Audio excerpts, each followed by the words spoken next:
Esta es una fecha que vino con mala suerte. Un siglo atrás, en 1916, estábamos en plena Primera Guerra Mundial. Estábamos en plena Primera Guerra Mundial y este fue un contexto internacional muy diferente al de 1910, cuando tuvo la Argentina, ¿no es cierto? Sí, en 1910 era la Argentina y el mundo, ¿no es cierto? Y si algo caracterizaba la conmemoración del centenario del 25 de mayo fue las personalidades y delegaciones del mundo que vinieron.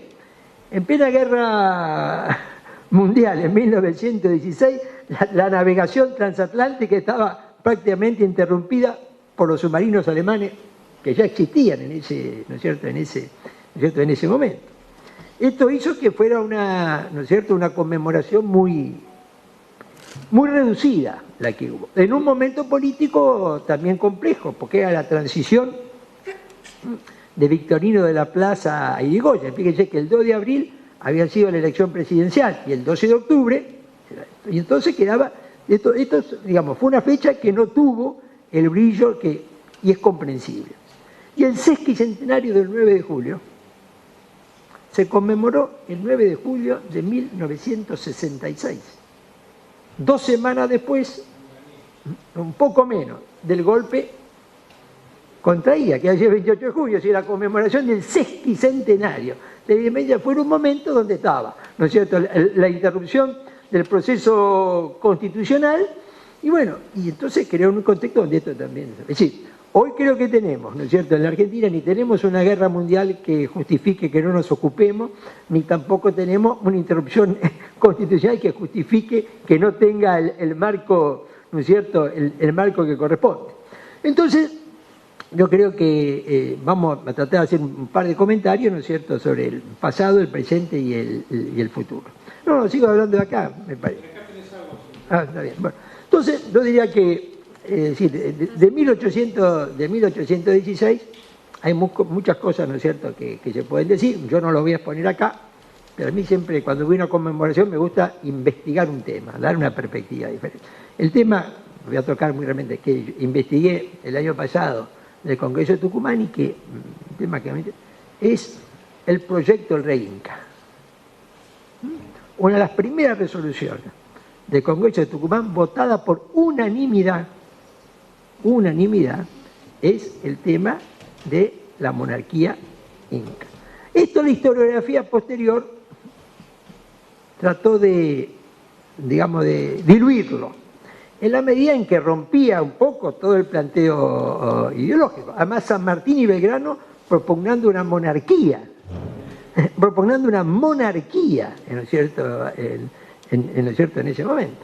Entonces, a mí, bueno, el tema es que se votó por unanimidad. Esto que los diputados de Buenos Aires se oponían es una ex post facto. No sé si es una interpretación que vino después, pero se votó por unanimidad la monarquía, ¿no es cierto?, indígena, que uno tiene que entenderlo en el contexto de la época. 1816 Europa, la monarquía era el régimen, ¿no es cierto?, político imperante en Europa, ¿no es cierto? Estados Unidos no era lo que es hoy, era una referencia, pero era un país, ¿no es cierto?, realmente muy chico, con muy pocos habitantes, que no tenía. Y el tema de, ¿no es cierto?, del Inca tenía también un sentido, juntaba la monarquía con la, ¿no es cierto?, con la tradición. No quiero extenderme en este tema, pero la pregunta es, ¿quién era el rey? ¿Quién era el rey que iban a poner? ¿Quién era el rey que tenían en vista para poner? ¿No es cierto? Decir, bueno, yo más o menos estuve investigando y ahí aparecen 3 potenciales, ¿no es cierto?, candidatos. La historia, en su versión, llamémosle populista, sostiene que el candidato era Juan Bautista Tupac Amaru, el hermano menor de Tupac Amaru, medio hermano, que estaba preso en el penal de Ceuta. El único de los hermanos que había salvado la vida de la represión española, que después aterriza en Buenos Aires, en el año 1822, aterriza en Buenos Aires, el hermano menor de Tupac Amaru.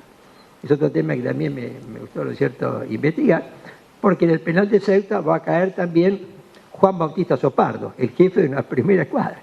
Y entonces, cuando la Revolución Liberal en España, en 1820, libera presos patriotas, y bueno, y el hermano menor de Tupac Amaru, que era muy grande, no tenía nadie ni a dónde ir, se lo trae Juan Bautista Sopardo acá a Buenos Aires, ¿no?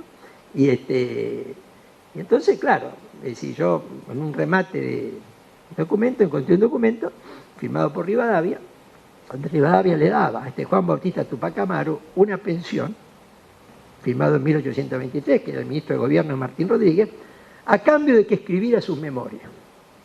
A cambio de que escribiera sus... Bueno, pero encaja muy bien en una interpretación populista porque pero era absolutamente imposible que San Martín y Belgrano estuvieran pensando en el hermano menor de Tupac Amaru para rey, por una razón muy simple. No iban a poner de rey a alguien que estaba preso de los españoles. Es decir, no podía funcionar la idea de poner de rey a alguien que estaba preso de los españoles. Después hay un par de historiadores, ¿no es cierto?, que dicen que el candidato era un descendiente de Tupac Amaru, no me acuerdo en este momento, el clérigo, algo así como Manco, mira Manco capaz, pero algo así por el estilo. Pero las pocas referencias que hay sobre este personaje son todo que lo marcan como un personaje muy revolucionario, muy radicalizado, y no es esta la idea de la monarquía. Tampoco hay elementos de juicio más allá de los teóricos que dicen estaban pensando en esto. Yo llegué a la conclusión, el candidato en el cual estaban pensando era un descendiente, sí, de Tupac Amaru. Hay un determinado momento que los españoles le reconocen título nobiliario a varios descendientes de los incas. En una política de cooptación, como se dice en sociología, reconocen título nobiliario. Bueno, uno se instala en España, tiene un hijo ahí que es marino español, y que es diputado en las Cortes Españolas en 1809 por Perú, donde Pueyrredón era diputado por el Río de la Plata. Y bueno, que era un capitán de navío español, descendiente de Tupac Amaru, que además los conocía, ¿no es cierto? Había, por ejemplo, a Pueyrredón, que era el director supremo, porque habían hecho en las Cortes un bloque hispanoamericano. Bueno, hubiera sido. Bueno, esto es respecto a la historia. 1916 nos encuentra una coyuntura internacional, ¿no es cierto?, complicada, no está para invitar, ¿no es cierto?, delegación. La economía tampoco está para grandes gastos, porque se había cerrado el comercio exterior por la guerra, ¿no es cierto?, y había una política de ajuste. Los tucumanos protestan, pero para mí esta es una interpretación de Pago Chico, sostiene que Victorino de la Plaza, que era el presidente, que era salteño, le saboteó a Tucumán la conmemoración, ¿no es cierto? Esto hay que interpretarlo en, digamos, las historias del Pago Chico, que algún fundamento tiene. El ferrocarril llegó a Salta en 1917 y a Tucumán en 1877. No sé si los presidentes tucumanos, es decir, ¿qué es lo que quiere decir? Uno lo mira, pero todo esto también tiene, ¿no es cierto?, algún contexto, ¿no es cierto?, algún contexto histórico. Yo creo que fue, sobre todo, el tema de la guerra lo que no permitió. Hay dos conmemoraciones el mismo día, el 9 de julio, Tucumán y Buenos Aires. El eje de la conmemoración de Tucumán, bueno, la Casa de Tucumán, ¿no es cierto?, y el representante del Poder Ejecutivo Nacional en el acto de Tucumán es Carlos Saber Alamán, ministro en ese momento ¿no es cierto?, de Instrucción Pública, que es el ministro de Educación. Ese es el ministro que representa. El mismo día, un gran desfile militar en Buenos Aires, el 9 de julio, ¿no? Donde, como dato así, terminado el desfile militar, un anarquista disparó sobre el presidente. Dato al margen, hay 7 presidentes argentinos que han sufrido atentados anarquistas, ¿no es cierto? Victorino de la Plaza en realidad fue el último de estos 7 presidentes, ¿no es cierto? El presidente ordenó liberarlo, cosa que hicieron la mayoría de los presidentes respecto a sus agresores, comenzando por Sarmiento, ¿no es cierto?, o Roca, cuando fueron agredidos, ¿no es cierto?, en este punto. Fue, sí hay, que yo los tengo, que los he podido comprar, unas lindas ediciones, ¿no es cierto?, de libros bien grandes donde se explica la Argentina, se presenta la Argentina, que a lo mejor voy a ver si hago subir a internet algo de Eso sí, ¿no es cierto?, quedó ¿no es cierto? Donde hay, sí, es un poco la misma visión del centenario de la Revolución de Mayo. Bueno,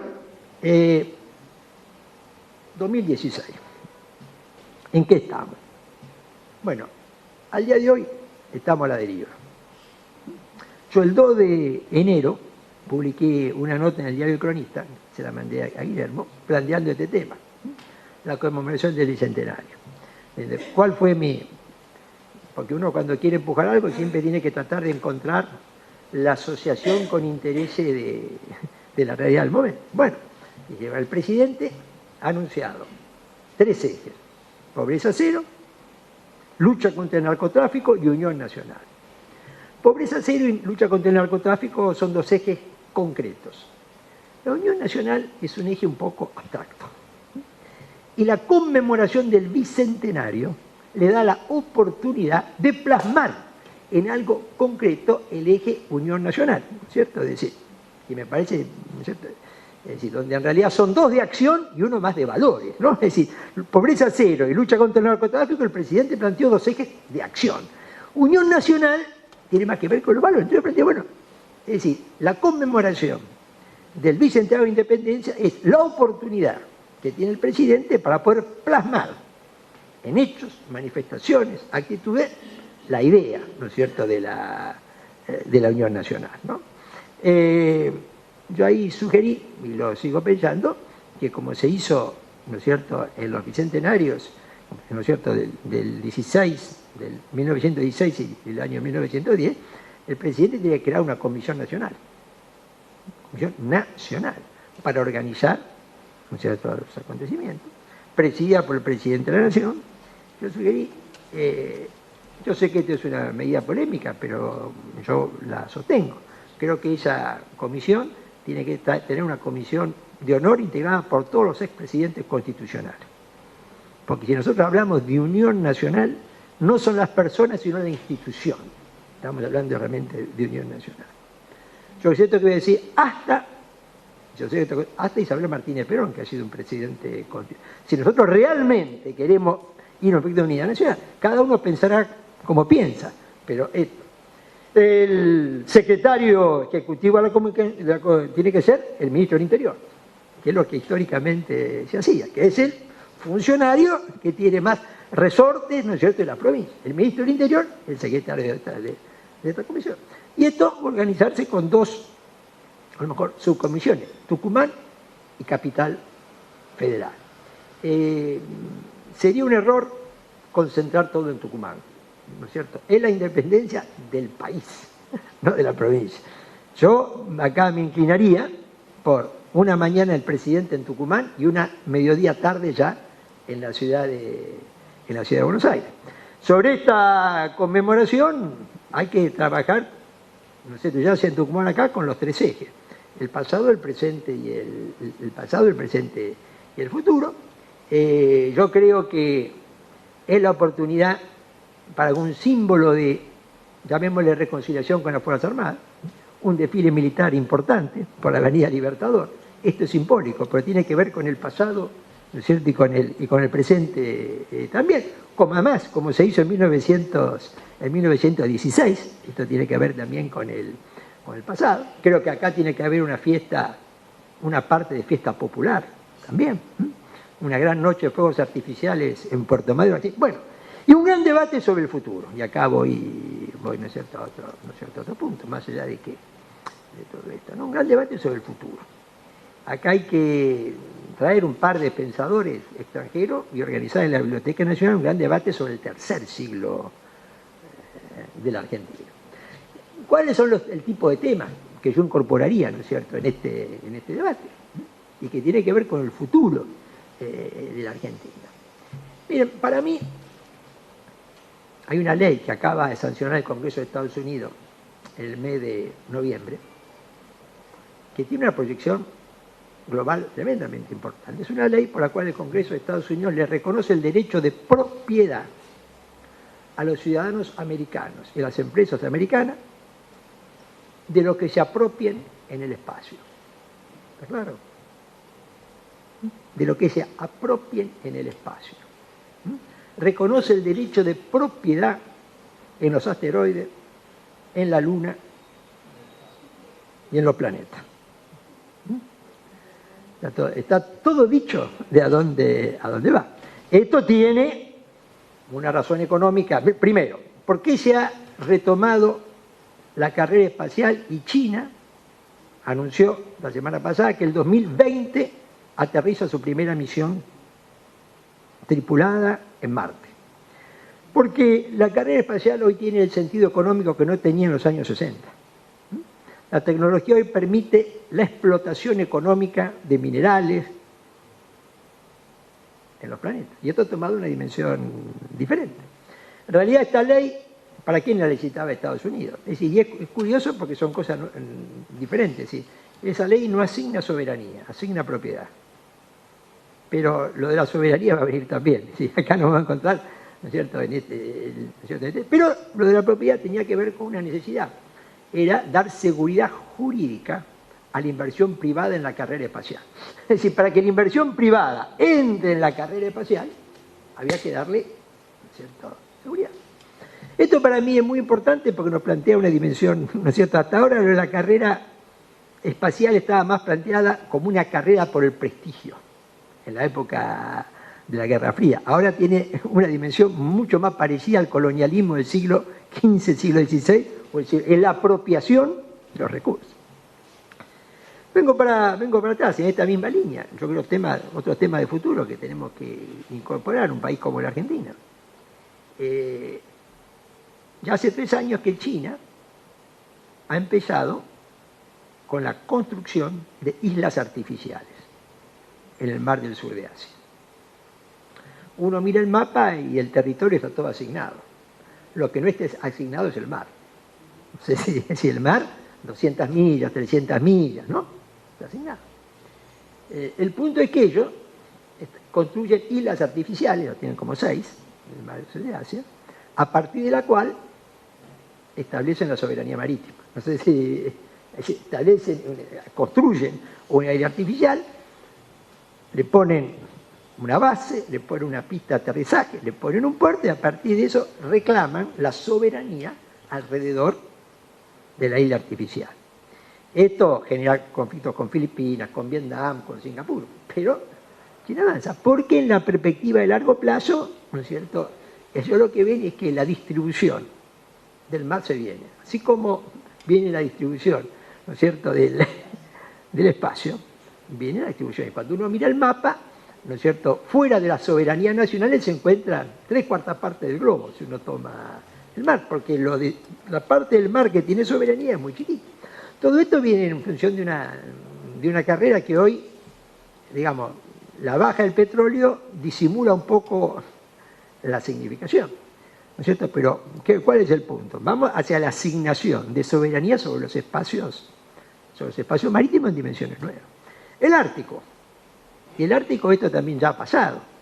En el Ártico lo que hemos tenido estaba internacionalizado y los 6 países ribereños, esto ya en los años, la década pasada, la primera, Estados Unidos, Rusia, Dinamarca, Groenlandia, que la independencia de Groenlandia y Dinamarca tiene mucho que ver con esto, para que sean 2 países y no uno. Noruega, Canadá, se han puesto de acuerdo y se han distribuido la soberanía en el mar Ártico.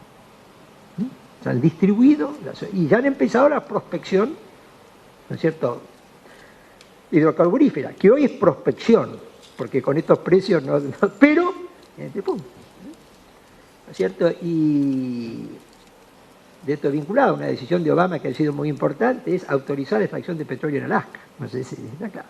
En este contexto hay que incorporar la Antártida, que nosotros tenemos que mirar. Yo creo que, lo pongo a Roca acá, ¿no? Es decir, la decisión de Roca en el año 1903 de que Argentina tenga presencia soberana en la Antártida fue una decisión de una visión de largo plazo tan importante como la de ocupar la Patagonia, ¿no es cierto?, si uno lo mira a largo plazo. ¿Qué va a pasar con la, ¿no es cierto?, con la Antártida? Bueno, yo diría que no lo sabemos, pero China y Rusia creen que sí lo saben. Por eso, aunque no reclaman soberanía, sí empiezan cada vez a tener más bases. Porque si uno empieza a mirar lo que pasa en el espacio, lo que está pasando en el mar para apropiarse de la soberanía con las islas artificiales, lo que ha pasado en el Ártico, lo de la Antártida es una cuestión de tiempo. Y por más que los diplomáticos dicen, mire que hay un tratado que vence el 2048 en términos históricos es nada. No sé si... en términos de un tercer siglo es nada. Cuando uno toma el mapa de Argentina, saben que en el 2010 el Congreso sancionó una ley, que yo la comparto, y es que el mapa oficial de la Argentina ahora está todo en la misma escala. El mapa oficial hoy tiene todo en la misma escala. Es decir, la Antártida tiene... Antes teníamos el 10%, el triangulito de la Antártida era una escala diferente, más chiquita. Ahora uno toma el mapa oficial y el centro del país es Tierra del Fuego, porque está el polo y Salta. Y ahí es donde uno toma dimensión de un país diferente, ¿no es cierto? De otra proyección de futuro. Me dice que en 1903 la Argentina instala su primera base, que se compra en unas instalaciones privadas británicas que las compra el Perito Moreno, que estaba agregado en la Argentina en Londres, se instala. El siguiente país que se instaló en la Antártida fue en 1940. Sí, prácticamente en 1940 fuimos el único país que tuvo presencia soberana en la Antártida. Y fueron los ingleses en la guerra, temiendo que los alemanes habían estado, ¿no es cierto? Y ahí en más empezó esto. Bueno, ¿qué va a pasar con la Antártida? Yo diría que, no, primero, no lo sabemos. A mí siempre me gusta cuando veo este tema, hay un experto ruso en América Latina, que escribió en el 2010 un libro sobre América Latina que tiene un capítulo sobre la guerra de las Malvinas. Y eso tiene esta tesis. Dice, cuando en el 2050, a mediados del siglo XXI, se analice la guerra de las Malvinas, va a haber sido la primera guerra por el control de la Antártida. No sé si esa guerra que quedó ahí un poco fuera de contexto porque ya estaba la Guerra Fría y no tenía mucho sentido, va a haber sido la primera guerra por el control de la Antártida. Bueno, esto no es cierto, no quiere decir que va a haber una guerra por la Antártida, lo que quiere decir, bueno, claro que Rusia conmemora ahora el 2019 el descubrimiento de la Antártida por la Marina rusa en el año 1819. Conmemora el bicentenario del descubrimiento de la Antártida, porque el primer país que tiene registro estatal de la Antártida es Rusia, a través de los informes de su marina que llegaron hasta ahí. Nosotros lo que tuvimos fueron foqueros, pero no el Estado. No sé si... Bueno, este es un ejemplo, no digo, habrá otros temas, otros temas. Me incluyo este tema porque creo que es un tema que tiene mucho que ver con el concepto de un país soberano, con el concepto, ¿no es cierto?, de algo que tiene que ver con la independencia. Entonces creo que acá viene la tercera mirada que uno tiene que tener, es decir, esto tiene que servirnos para, ¿no es cierto?, la discusión y la reflexión de los temas de largo plazo, ¿no es cierto?, de la Argentina. Bueno, pasado, presente y futuro. Yo insisto, yo paso al presente, el tema del presente, yo insisto, yo lo vincularía al tema de la Unión Nacional. Es la fecha ideal para que concretemos, manifestemos ese valor que planteó el presidente, esa prioridad que planteó el presidente, ¿no es cierto?, de la Unión Nacional, que si no, queda como un objetivo un poco etéreo, un poco abstracto, ¿no es cierto?, en este tema. Yo creo que, insisto, comprendo que las circunstancias han hecho complicado esto, quizás empieza a debatirse, ¿no es cierto?, a discutirse. Yo, desde un punto de vista personal, yo creo que esa comisión que yo crearía con el presidente de la Nación, los expresidentes arriba, el ministro del Interior como secretario, tenía que tener dos ejes, los actos de Tucumán y los actos de la Ciudad de Buenos Aires, ¿no? Es decir, y los dos distritos jugando un papel, uno epicentro a la mañana y el otro a la tarde, no porque esto tenga que ver con la presencia física de la población, sino porque tiene que ver con la televisación de los actos. No sé si, porque en última instancia ahí es donde viene la faz moderna de esto.